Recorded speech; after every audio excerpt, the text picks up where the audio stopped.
Let's go to Roland Martin. You know him from CNN. You know him from the anchor of News One. He's big time. He's been on my show many times. He's on his way to the studio right now for his show. And we want to start by saying, Roland, to you and your family, happy holidays, and we hope you had a great Thanksgiving. Yes, indeed. And went home from Houston, so had a great time with the family. You know, I know we're short on time, but I just got to ask you this. As a Yogi Berra-ism the other day, I was saying to Courtney, I remember when I was much younger that my parents would say, time goes faster when you get older. And I'm like, how the hell's that work? The same time. But now that I'm older, I'm saying the same thing to my children. What is up with that? Well, I think what happens is we have such compressed schedules these days. We're overscheduled. We spend lots of time on our smartphones and laptops, and so the reality is there are more things that take up our time that leaves us less time to actually spend quality time with family. And so I think that's really probably what that speaks to, because when you're a child, look, you're carefree, you don't have any responsibilities, and so you can just chill, gallivant, do whatever you want to do. Okay, Roland, that's it. I think you hit it on the head. I want to get your thoughts on the Ferguson situation, now the aftermath, some of the debate going back and forth. Darren Wilson resigns. We've had a lot of dialogue on it. Just give me your thoughts on the situation right now. Well, I think that it's very interesting how people want to limit what is happening to just Ferguson and Mike Brown. Really what you have is a burgeoning social justice movement. I have been covering this story extensively, but I haven't only focused on Mike Brown. The John Crawford case in Ohio, Ezel Ford in Los Angeles, Richard White III in New Iberia, Louisiana, Chavis Carter in Jonesboro, Arkansas, throw in Eric Garner in New York, and we can go on and on and on. And so when you look at these protests, these spontaneous protests in 170 cities, if there was an example, it would be the lunch counter sit-ins in 1960, how literally they spread like wildfire. And so you have these groups of people, a lot of young folks who realize there is a problem in this country. So they're calling for civilian review boards. They're calling for body cameras. I think too many people are easily dismissing this and only focused on Mike Brown. That really is the flashpoint. This is a much broader movement that I think will be far more sustainable than what we've seen previously when it came to Jenna Sixley and Trayvon Martin case. So what you're saying, Roland, is that the issue really isn't this Michael Brown situation in Ferguson, but you're saying that it's representative of what is going on in many communities in America, right? Yes, absolutely. And also the Mike Brown case exposed some things that people were stunned by. I mean, when you begin to see the stories that for every household in Ferguson, there are 3 warrants to every household, 20% of the city's budget comes from traffic courts and fines, and then you begin to see the stories dealing with police forfeitures all across the country in Alabama and all kinds of other places as well. All of a sudden, people are saying there's an inherent unfairness in this system. It's also causing people to examine whether or not we're giving police officials far too much leeway in these various cases. You know, the guy who was shot and killed in St. Louis about a week or two after Mike Brown, this mentally disturbed young man, literally it was 16 seconds from the moment the police officer opened the door to the first shot being fired. And you ask yourself, really? Now you have the story out of Cleveland, this 12-year-old kid who was shot and killed by the police officers there. Lots of questions being raised about that. And it's not just African Americans. I mean, you look at these protests. I mean, you saw lots of white kids. You saw Hispanic kids as well. This generation is forcing us to confront whether or not where before it always was law and order, whatever the cop said goes. But people are saying, no, we now are questioning whether or not giving them this latitude, this wide latitude, is always the best thing in the world. And I think that is a good thing. And I think media people are being too narrow in how they look at this. They should be spending more time speaking to some of these young leaders who are on the ground. They would get a much different view of this. Roland Martin is with us here on the John Fredericks Show. He is a syndicated column with creators. He's also a commentator for TV One and host of News One Now, a 1-hour weekday morning news show on the TV One network. He's on his way to the studio now, joining us. Roland, from what you're saying, do you think the issue that we're looking at, the way you've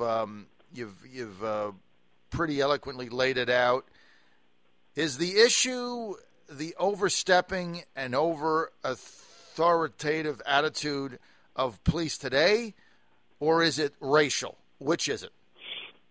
I think it's a combination of both, because you don't necessarily see the same examples that involve individuals who are white.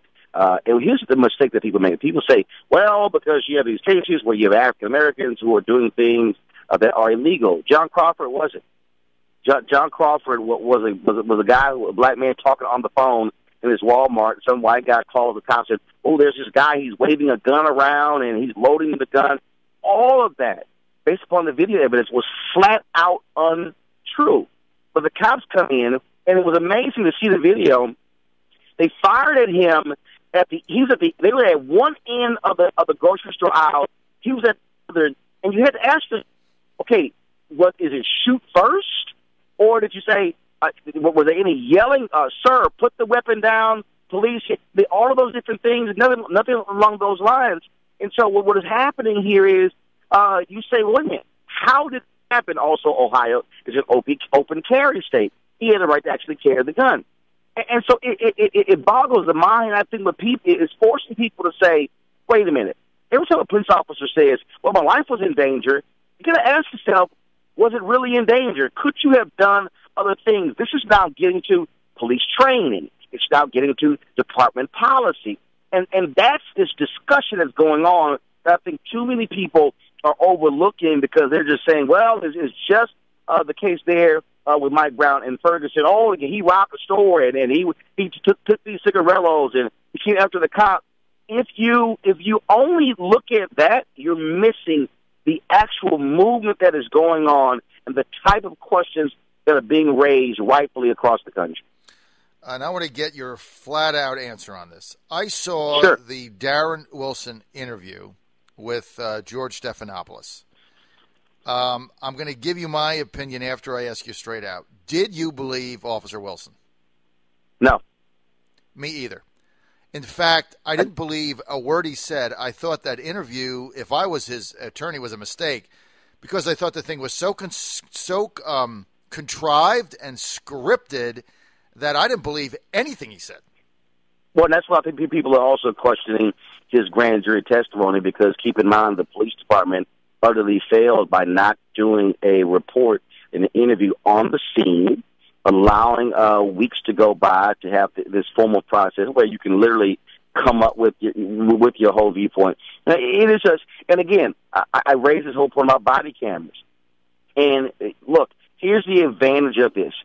The advantage of a body camera not only is to protect the public, but also the police officer. Right. Because we'll have video and audio. Rialto, California is an example. When they put body cameras in place, the number of people who file claims of police abuse dropped anywhere from 60 to 80%. And the number, and so it also helped the public and the police department as well. And so at some point, we as the public have to just stop saying, oh, the officer's word is bond. We believe everything about what the officer has to say. It's also like, the prosecutor, Bob McCulloch, he's not beyond reproach. We have the right to question his cross-examination, question whether he was vigorous, because he's the people's prosecutor. That's what his job is. And so I think this Mike Brown case has opened people's eyes to the issue of police brutality, police decisions, judgments, and policies that go far beyond Ferguson, that extend all across the country. And I still believe that is a good thing when we say we want more answers. Well, look, Roland, there's no question the militarization of police, the brutality that's out there, the shoot first, ask questions after that. I mean, it's beyond just black. It to me it cuts racial lines. And the other thing we've got going on is you look at what I call now the police city industrial complex. There are, as you pointed out earlier, there are so many cities in the United States where police are now contributing 15, 18, and 20% of the entire city's coffers by giving out tickets, citations, and other things. I mean, was that really what they were designed to do? Precisely. Protect and serve? I mean, is that really the objective of it? I don't think it is. But it's also police forfeiture, where you have police departments who are literally creating shopping lists, if you will, of things we need and essentially going out and getting it. And so, I mean, I've gotten all these stories from across the country of these forfeiture laws, and Reuters has done stories, the New York Times has done stories, and all of a sudden, they can take property, charges are dropped, but then you have to prove that, you got the property by legal means or whatever. I mean, they are essentially creating, this new direction that should be taken off. Whether you're liberal, conservative, libertarian, does not matter. It raises the question again. I believe that we have given police officers and law enforcement way too much leeway, far too much latitude, and we should be saying, wait a minute, let's re-examine this, because I think it does the people harm, and it speaks to the issue of distrust between the people and law enforcement. I tell you what, Roland, we're out of time with you today, but on that we totally agree, and I'm telling you, I've said it since 2002. The genesis of this whole thing was the Patriot Act. That's where the whole thing started. Now you got NSA. Right. That was the genesis of it. I was so opposed to that, and I predicted this day would come, and it's upon us now. It's always an honor to have you on, man. Keep up the super work. I appreciate it. Thanks a lot. Thank you. Take care. Us.